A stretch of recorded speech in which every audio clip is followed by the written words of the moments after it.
Christian Stecker is used to waiting. The political scientist knows all too well that finding a seat in the cafeteria at lunchtime is a tall order. 20,000 students attend the University of Potsdam, almost twice as many as planned. Stecker makes light of the situation, saying Germany's falling birth rate will solve the problem in due time.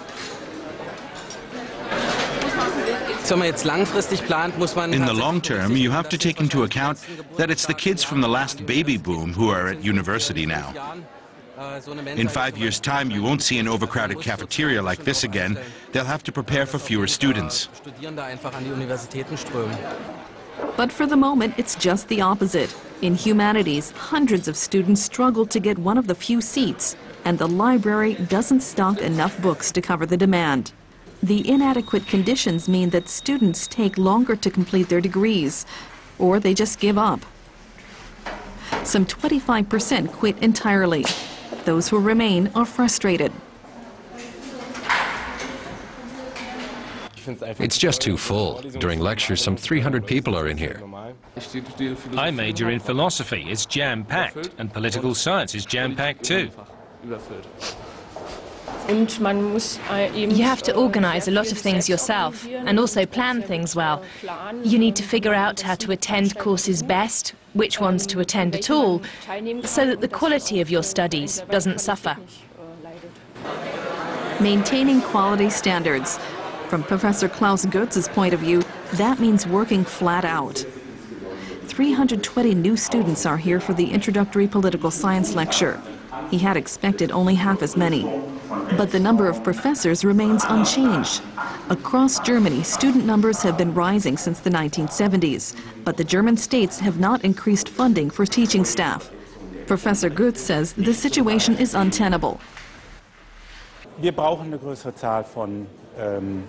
We need a larger number of scholars who are also good teachers. We also need to provide additional training for the academics who are already here and enable them to teach well. But we also need more lecturers.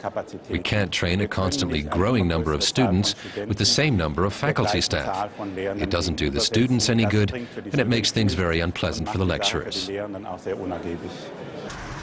Christian Stecker is on the way to meet his students. As a research assistant, Stecker gives tutorials, organizes conventions, and does administration. It's really a full-time job, but it's paid like a part-time one. He takes home €1,000 a month. As a student at the English University of Canterbury, Christian Stecker found out that not all universities are created equal. Their class sizes were limited to 8. Professors had time for their students and for their own research. From what I've seen in the field of political science, I'd say we're clearly lagging behind the Anglo-American research market. Primarily, we receive their results and try to put them into a German and European context. So far this semester, Professor Goetz has not written a single sentence, quite a blow to his professional pride. Goetz would like to establish an international reputation with his research. He'd even be prepared to raise the necessary funds, but teaching takes up all his time. The problem here in Germany is not that research isn't generally well funded, but rather that there's a tendency to conduct research outside universities. That makes it difficult for university researchers to do their own research. University research projects are also hampered by temporary employment contracts. Like many others, Christian Stecker doesn't know what the future will hold once he's completed his doctorate. There simply isn't a job market here like there is in Britain, where you can make a decent living as a lecturer. So if I want to work in this field, I will definitely have to fight for a professorship.